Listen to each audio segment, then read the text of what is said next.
अस्सलाम वालेकुम, welcome to Afraz food channel. Chapati puri நான்கெலாம் சூப்பராக மேட்ச் ஆகிற மாதிரி எல்லா காய்கறிகளும் போட்டு ஒரு கதம்பம் குருமா எப்படி செய்கிறதுன்னு பார்க்கலாமா. அதுக்கு ஒரு மிக்ஸி ஜாரில் 1/4 கப் பொட்டுக்கடலை அல்லது உடச்ச கடலை எடுத்துக்கலாங்க. கூடவே 1 டேபிள் ஸ்பூன் சோம்பு, அரை மூடி தேங்காய் ஆட் பண்ணிக்கலாம்.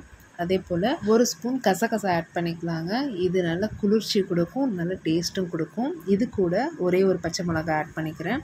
இது நல்லா மைய அரைச்சி எடுத்துகிட்டு வந்துடலாம். இப்போது நல்லா ஃபைன் பேஸ்ட்டாக அரைச்சி எடுத்துகிட்டு வந்தாச்சு.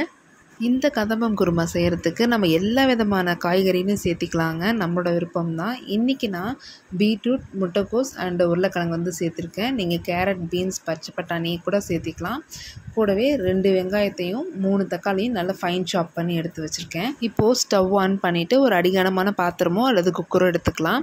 ஒரு 2 டேபிள் ஸ்பூன் தேங்காய் எண்ணெயும் 2 ஸ்பூன் கடலை எண்ணெயும் ஆட் பண்ணிக்கிறேங்க. ஃபர்ஸ்ட் ஆஃப் ஆல் பட்டை, கிராம்பு, ஏலக்காய் தூள் போட்டு நல்லா பொரிய விட்டுறலாம். இது கூட 2 ஸ்பூன் இஞ்சி பூண்டு விழுது ஆட் பண்ணிவிட்டு நல்லா அதோட பச்சை வாசனை போகிற அளவுக்கு நல்லா வதக்கி விட்டுக்கலாம். இஞ்சி பூண்டு நல்லா வதங்கினதும் நம்ம பொடியை கட் பண்ணி வச்சுருக்க வெங்காயத்தை இப்போ ஆட் பண்ணிக்கலாங்க. இந்த வெங்காயம் நல்லா வதங்கட்டும். நல்லா கண்ணாடி பதம் வர அளவுக்கு நல்லா வதக்கிடலாம். பட்டை, லவங்கம், ஏலக்காவை நீங்கள் முழுசாகவும் ஆட் பண்ணுறதுனா ஆட் பண்ணிக்கலாங்க. இன்றைக்கி நான் பவுடராகவே ஆட் பண்ணிக்கிட்டேன். அது நல்லா அந்த ஃப்ளேவர் கொடுக்கும். இது கூட பொடியை கட் பண்ண மல்லித்தலையையும் அதே மாதிரி பொடியை கட் பண்ண புதினா தலையும் ஆட் பண்ணிக்கலாம். நம்ம இப்போ ஸ்டார்டிங்கில் இந்த மாதிரி ஆட் பண்ணும்போது இதோட ஃப்ளேவர் நல்லா இறங்குங்க குருமாவில். அதுக்காக தான் ஆரம்பத்தில் ஆட் பண்ணுறோம். வெங்காயம் நல்லா சுருளை வதங்கிடுச்சு பாருங்கள். இப்போது நம்ம கட் பண்ணி வச்சுருக்க இந்த 3 தக்காளி பழத்தையும் ஆட் பண்ணிக்கலாம்.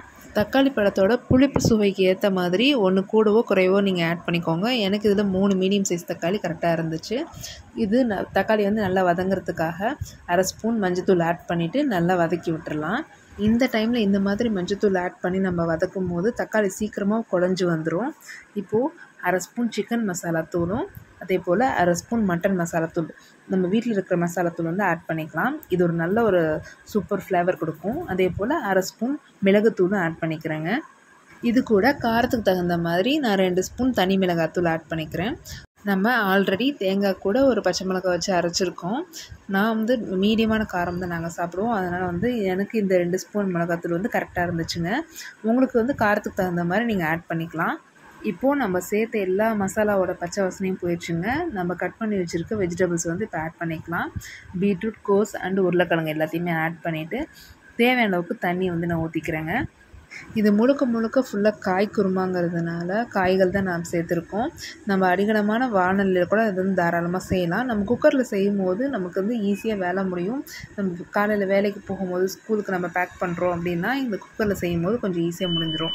இதுக்கு தேவையான அளவுக்கு உப்பு ஆட் பண்ணிவிட்டு நான் குக்கர் மூடிட்டு ஒரு 2 விசில் விட்டுக்கிறேன். விட்டுட்டு நல்லா வெந்துருச்சு. இப்போது நம்ம அரைச்சி வச்சுருக்கோம் இல்லையா, அந்த தேங்காய் கசகசா பேஸ்ட்டு அதை இப்போ நம்ம ஆட் பண்ணிக்கலாம். ஆட் பண்ணிவிட்டு மிக்ஸி ஜாரை கொஞ்சமாக தண்ணி ஊற்றி அலசிட்டு அதையும் இதில் ஆட் பண்ணிக்கிறேங்க. சைடில் நான் சப்பாத்தியும் போட்டு எடுத்துட்டேன். சுட இப்போ சப்பாத்தியில் குருமா ஊற்றி செமையாக பரிமாறிடலாம். இந்த குருமா பார்த்திங்கன்னா சப்பாத்தி, பூரி, பரோட்டாக்கெலாம் சூப்பராக இருக்குங்க. கண்டிப்பாக வீட்டில் ட்ரை பண்ணி பார்த்துட்டு எப்படி இருந்துச்சுன்னு மறக்காமல் எங்களுக்கு கமெண்ட் பண்ணுங்கள். இந்த வீடியோ உங்களுக்கு பிடிச்சிருந்துச்சுன்னா லைக் பண்ணுங்கள், சப்ஸ்கிரைப் பண்ணுங்கள். அப்படியே பக்கத்தில் இருக்க பெல் ஐக்கானையும் ப்ரெஸ் பண்ணிக்கோங்க. ஜஸாக்கல்லாஹு ஹைர்.